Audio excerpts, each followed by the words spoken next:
Здравствуйте, это рубрика «Чрезвычайные происшествия», в студии Дмитрий Тымыров.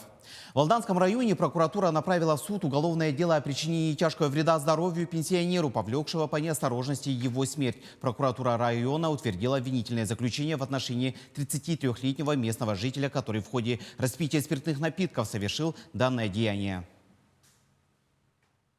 Дело в начале ноября 2020 года. Нигде не трудоустроенный обвиняемый, возвращаясь домой после распития спиртного, зашел в первый попавшийся частный дом, где у хозяина, 68-летнего пенсионера, попросил разрешения погреться. Получив согласие, стал распивать имевшийся у него с собой алкоголь.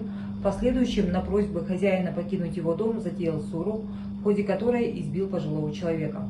При этом, после того, как потерпевший потерял сознание, обвиняемый решил его обокрасть и, обыскав его одежду, похитил обнаруженные у него в кармане деньги на сумму 5200 рублей, после чего отправился домой. От полученных повреждений пожилой мужчина скончался через непродолжительный промежуток времени, не приходя в сознание. После утверждения обвинительного заключения уголовное дело направлено прокурором в суд для рассмотрения по существу.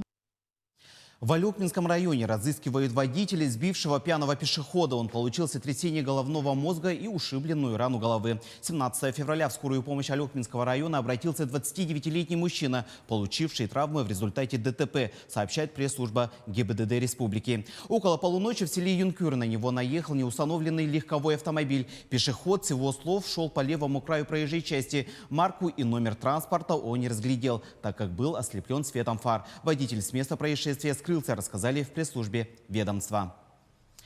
В ходе операции «Профилактика» полицейскими выявлены 5 фактов незаконной продажи алкоголя. В одном из баров, расположенной по улице 50 лет Советской армии, 22-летний продавец продавал пиво на вынос. Также был случай в продуктовом магазине, расположенном на улице Каландрашвили. А инспекторами ПДН выявили факт продажи алкоголя несовершеннолетним. Установлено, что в баре, расположенном на улице Губина, продавец осуществил продажу спиртного напитка несовершеннолетнему, не уточнив его возраст. Помимо этого, возле одного из дома по улице Дзержинского участковыми выявлен факт реализации алкоголя 59-летним мужчиной из салона автомобиля марки Toyota Allion.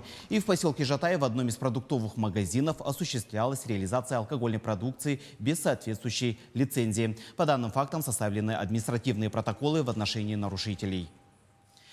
В Нюрбинском районе грузовик снес навес автозаправочной станции. Очевидцы сняли инцидент на видео. В единой дежурной диспетчерской службе Нюрбинского района рассказали, что инцидент произошел в селе Мар днем 18 февраля. Тягач МАН задел металлический навес полуприцепом с внешней стороны. В результате падения конструкции никто не пострадал. Разлива нефтепродуктов не зафиксировано, сообщили в ведомстве. Работа автозаправочной станции приостановлена на несколько дней, добавили в единой диспетчерской службе. А теперь к происшествиям из-за пределы региона. Крупный пожар произошел на складе полиэтилена в Ярославской области. Об этом сообщили в пресс-службе МЧС России по Ярославской области в четверг. По информации ведомства, площадь пожара составила 600 квадратных метров. О пострадавших не сообщается. Сейчас выясняют все обстоятельства случившегося. А в Амурской области сошли с рельсов 25 грузовых вагонов. Это произошло в Сковородинском районе, сообщает пресс-служба Главного управления МЧС России и Амурской области. Сейчас из-за ЧП произошла задержка поездов Владивосток-Омск, Самара-Владивосток и ожидаются задержки поездов Тында, Хабаровск-Владивосток. Пострадавших нет, угрозы экологической безопасности нет, говорится в сообщении. Для ликвидации последствий аварии к месту происшествия направлены восстановительные поезда. Причины ЧП выясняются. Это была рубрика «Чрезвычайные происшествия». Берегите себя и до новых встреч.